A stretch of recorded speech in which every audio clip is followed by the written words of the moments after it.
क्या ध्यान मार्ग में कोई ऐसा स्थान भी पड़ता है जहां साधक पहुंच करके भूत और भविष्य दोनों का दर्शन करता है? तो इसका उत्तर है हाँ। निश्चित रूप से ध्यान मार्ग में एक ऐसा स्थान पड़ता है जहां स्थान ही नहीं, स्थिति भी आती है कि भूत और भविष्य दोनों सदृश हो जाते हैं। लेकिन किस तरह से सदृश हो जाते हैं यह जानना आवश्यक है। लेकिन जिस तरह से दर्शन हम समझते हैं इस प्रकार से नहीं है। यह जानना आवश्यक हो जाता है यहां पर कि दर्शन भूत और भविष्य के किस तरह से हो जाते हैं। तो देखो ऐसा है, ध्यान के 4 मार्ग हैं।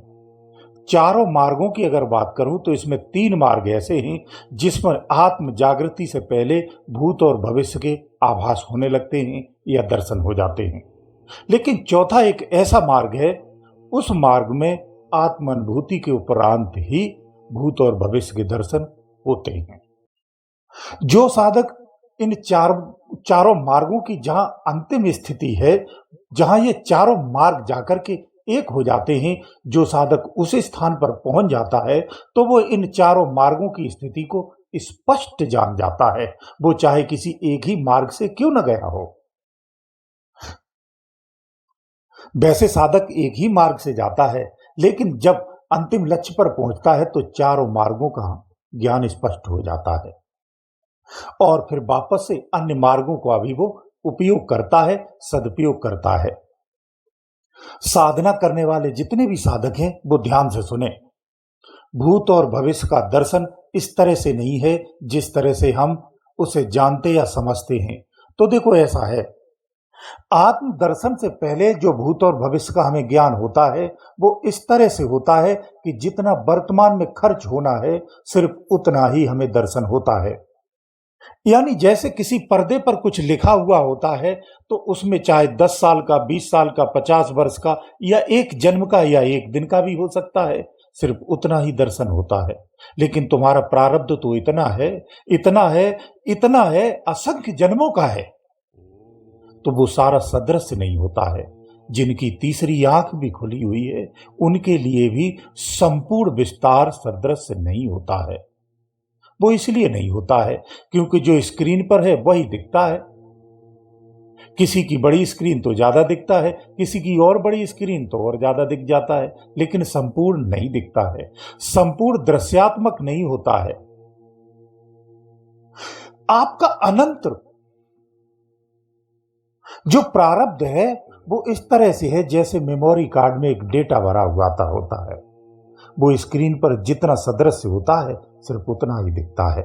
इसलिए अंदर की आंख खुलने से भी संपूर्ण प्रारब्ध स्पष्ट नहीं होता है, लेकिन जिसकी आत्म जागृति हो जाती है उसे स्पष्ट हो जाता है। यही दोनों की स्थितियों में अंतर है। तो तीसरा नेत्र आत्म जागृति से पहले ही खुल जाता है। ये बहुत महत्वपूर्ण बात है, शायद बहुत सारे साधक इस बात को नहीं जानते हैं। तीसरा नेत्र खुलने के उपरांत ही आत्म दर्शन संभव भी होता है। एक और बारीक बात समझ लीजिए, जो स्थान के अधीन होकर के उस ज्ञान को प्राप्त करता है, भूत और भविष्य को जानता है, उसकी जानकारी अधूरी होती है, संपूर्ण नहीं होती है, कुछ हद तक की होती है। जैसे किसी को 10 नंबर मालूम है और किसी को 50 नंबर तक मालूम है, सेम ऐसे ही होता है। जो हद से बेहद में चला जाता है वो स्थिताधीन होता है, वो स्थित स्वरूप होता है, उसे संपूर्ण भूत और भविष्य का स्पष्टीकरण हो जाता है और उसके अनुसार भी हो जाता है। वो जहां से चाहे वहां से सदृश तत्क्षण देख सकता है। ये पावर उस योगी के पास होता है। ये इतना आसान नहीं है, ये इतना सरल भी नहीं है, क्योंकि इसे व्यवहारिकता में जानिए। कपट से और स्वार्थ से सत्य को नहीं जाना जा सकता है। सत्य सम्मुख होते हुए भी आप उसे नहीं जान सकते हैं, नहीं पहचान सकते हैं। कोई आकर भी आपको स्पष्ट कर दे तो भी आप उसे स्वीकार नहीं करेंगे। इसीलिए यह एक बात और आ जाती है कि जब तक आप अज्ञान में हैं, जब तक आप अज्ञान में हैं, तब तक मानने और न मानने की ही स्थिति में हैं। या तो जिद स्वरूप आप मान लेंगे या जिद स्वरूप आप नहीं मानेंगे। सिर्फ दो ही आपकी स्थितियां होती हैं। न मानने पर आप साक्षात्कार मांगते रहेंगे और उसी के प्रयास में लगे रहेंगे। वैसे इस तरह का साक्षात्कार होता भी नहीं है, लेकिन होता है। मान लीजिए अगर ऐसी स्थिति में साक्षात्कार भी हो जाता है तो भी आप उससे वंचित ही रहेंगे। आप फिर भी नहीं समझ पाएंगे। और ऐसा रोज होता है, ऐसा रोज घटित होता है। इसलिए हमें उस स्थिति में जाने के लिए आवश्यक कदम उठाने पड़ते हैं। नियम और संयमों का पालन करना होता है, क्योंकि ध्यान रखना, स्थिति से ही स्थानों का निर्माण है। स्थानों से स्थितियों का निर्माण नहीं है। जिन स्थानों से स्थितियों का निर्माण है वो स्थान के साथ उस स्थिति का भी लुप्त होना निश्चित है। लेकिन जो परम स्थिति है उस स्थिति से ही तमाम स्थान और भिन्न भिन्न तमाम निम्न स्थितियों की उत्पत्ति होती है। इसलिए परम स्थिति ही श्रेष्ठ है। हमें उसी को प्राप्त करना चाहिए। इसे सामान्य रूप से समझ लीजिए। आप एक निश्चित मानसिक स्थिति बना लिए, आप उसी स्थिति में रहना। संसार में कहीं भी घूमो, आप पर कोई असर नहीं पड़ेगा। क्या पड़ सकता है? नहीं पड़ेगा। ना आपको दृढ़ निश्चय करना है, ना आपको कोई संयम रखना है। बहुत छोटी सी बात है, एक छोटा सा प्रयास है। अगर इसको समझ सकते हो तो समझ लीजिए। फिर संसार का आपका कोई नियम संयम करने की आवश्यकता नहीं है। और स्थिति कैसी उत्पन्न कर लेनी? एक सात्विक स्थिति अपने मस्तिष्क में उत्पन्न कर लो, जिसमें ईश्वर सम्मिलित हो।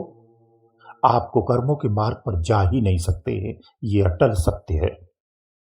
लाख प्रयास करने के बाद भी आपकी गलत से गलत संगत क्यों न हो, बुरी से बुरी संगत क्यों न हो, बुरा से बुरा स्थान क्यों न हो, आप पीड़ित हो सकते हैं, परेशान हो सकते हैं, व्यथित हो सकते हैं, व्याकुल हो सकते हैं, लेकिन आप बदल नहीं सकते हो। आप अपनी ही स्थिति में आनंदित रहोगे, ये निश्चित है। प्रैक्टिकल करके देख लीजिए।